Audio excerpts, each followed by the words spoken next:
It's 2:30 p.m. and my usual routine of starting to make dinner is underway, which isn't difficult considering I'm only cooking for myself. Tonight, I decided on making homemade baked macaroni and cheese, which I just put in the oven. As I was going to turn the oven up a few degrees, I can't help but notice an unfamiliar sound in front of my house. It almost sounds like the garbage truck, but today is Tuesday, so I say to myself that it can't be. Heavens no, I say out loud as I see a boy outside of my kitchen window, no older than 8 years old, get off the bus and head towards my house. I quickly head towards my front door, located in my kitchen, and open the door. "Hi, Grandma," the little boy says to me. I'm left completely tongue-tied as I have no children, and for some reason, this boy is calling me Grandma. It's unusually cold outside, so I let him in. The boy has a certain comfort level and takes his sneakers off like he has been in my house before. Then he walks towards my living room and sits on the couch. I have no frame of reference on how to respond to a situation like this, and I don't want to scare him. So I say, "How was your day?"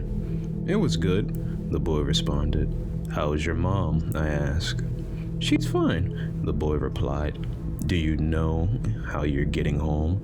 "No, Mommy didn't tell me," the boy replied.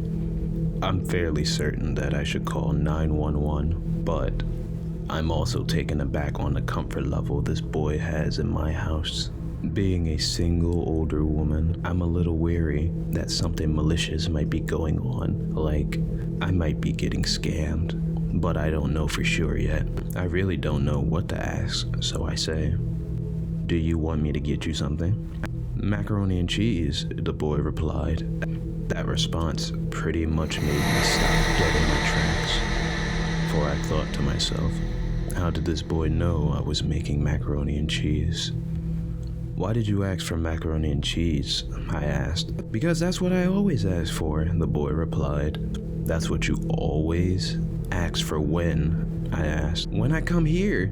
That statement really shook me to my core, because there was no more beating around the bush. This boy thinks he knows me, and he thinks he has been here before. But why choose this house? Did his mother write a note for the bus driver to drop him off here? Did they know I live alone and are using this boy to scope out my house? No, I can't recall the last time I decided to bake macaroni and cheese. Maybe 2 years ago, when I was watching Martha Stewart. I really don't recall what compelled me to make it today, but more importantly, I keep asking myself, who is this boy?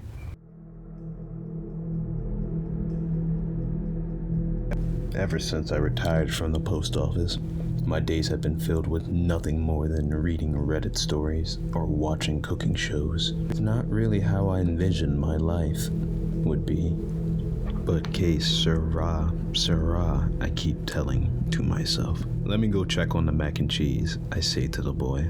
I go to the kitchen and see that it's ready to be taken out of the oven. So I put some mac and cheese on a plate and bring it to the living room. The boy has put on the TV and is watching Woody Woodpecker. "Oh, you like this cartoon?" I ask. "Yeah, it's my favorite," the boy responds. At that moment, I'm taken back to a time in my life where I thought my life would have went in a different direction. A time when I used to run around like I am now, fetching mac and cheese. "You don't like SpongeBob or Pokemon?" I ask. "Sometimes I do, but my mom doesn't like me watching those shows too much. We both watch Woody Woodpecker together," the boy explains. My eyes almost start to tear up as my mind drifts back once again to a simpler and happier time when my daughter would take over the television on Saturday mornings to watch cartoons as my husband would relinquish the television and reluctantly oblige. I am taken over with emotions because I purposely try to keep those memories to a minimum. Life didn't necessarily turn out the way I expected it would. The old proverbial phrase, "the best laid plans of mice and men sometimes goes awry," really resonates with me in my current situation. I turn my attention away from calling the police to first making sure this boy is okay for now, as I try to pull myself together. What can I get you to drink? Strawberry flavored milk, the boy responded. This time, my brain put up warning flags that a potential scam could be occurring here, because this little boy was mirroring exactly what I used to get from my own daughter. But then my brain started to question that logically. Who would know my daughter's go-to choices of her favorite cartoon, her favorite food, and her favorite drink? Moreover, this boy is a complete stranger to me who was literally dropped off by some random bus, where I was too focused on watching the boy walk towards my house than picking up on the number on the yellow bus or the actual name of the school. I go back into my kitchen. In a daze, I look in the refrigerator to see if I have strawberries to blend with milk. I look around and realize I don't have any strawberries. Then my eyes lock onto one of my kitchen cabinets. The kitchen cabinet where I store ingredients that I don't typically use. My eyes can't turn away from the cabinet because when I was at the grocery store and I saw that Nesquik came out with its nostalgic strawberry powder tin can, something compelled me to buy it 2 weeks ago. I remembered being in the grocery store and holding that can for 20 minutes at 7 a.m. in the morning, as I was one of the only customers in the store. As I held the can, I remembered how my daughter used to see that same tin can in the store and say, "Mommy, can I get this?" Now I fully recall having that strawberry powdered mix in the house, and I grab it from the cabinet. I take it out, and now I just can't stop crying. I go to the fridge and get the milk and pour the milk into a glass with the strawberry powdered mix. I really try to pull myself together, but I never had an opportunity to fully understand that part of my life that was taken away from me. Before going to bring the drink to the boy, I wipe away my tears.